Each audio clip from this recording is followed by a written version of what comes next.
Hello and welcome to Drunk on Tea. Today I'm going to explain why I so often use Citadel Paints in my videos and if they should be your go-to paints as well.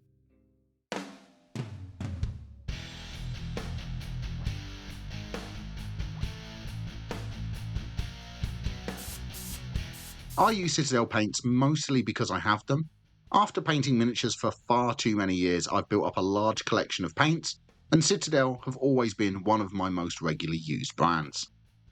I know Citadel gets a lot of hate. Some of it is just because it's Games Workshop, some of it's because of the price, and some of it's because of the pots.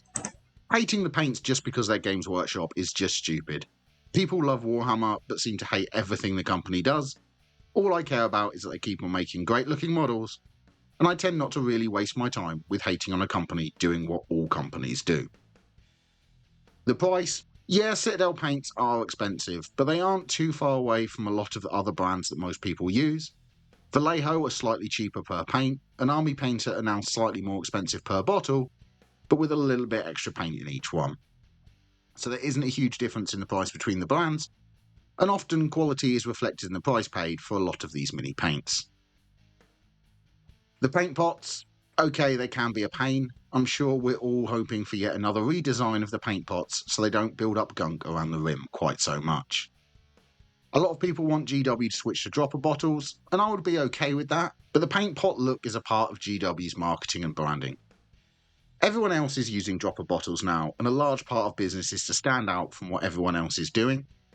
I would like a return to the old hex pots, mostly for nostalgia, but I also did find that design mostly doesn't gunk up as badly. However, I also don't find the paint in the rim to be a huge issue. If you would like a video on how to prevent it from happening and how to clean it up when it does happen, let me know in the comments down below, and I'll show you how to clean your paint pots. The main reason I use Citadel paints is simply because they're good. They have good coverage, come in a huge range of colours, have colours to match all the characters from the lore and the stories, and I have so much experience with them, I just know how to use those paints. Each paint brand needs to be thinned differently, they act differently, and when you get to companies like Watercolours, they use a different medium altogether, and you need to use the paint in a completely different way. Nothing against Watercolours, their paints are great, but the muscle memory I've learned from painting over all these years has been based around Citadel paints, so I just know how much to thin them, how thickly I can apply them, so it makes painting a lot quicker and easier than having to keep on learning new methods while painting. Another reason is that Citadel paints are everywhere. It's so easy to pick up the placements when I run out. And of course, with making video tutorials for this channel, I know most people can easily get the exact same paints I've used to recreate the paint scheme.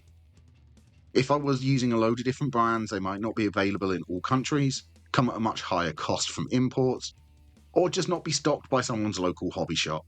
The odds are that 90% of people watching will be able to walk into any hobby store and pick up Citadel paints, which just isn't an option for the other brands.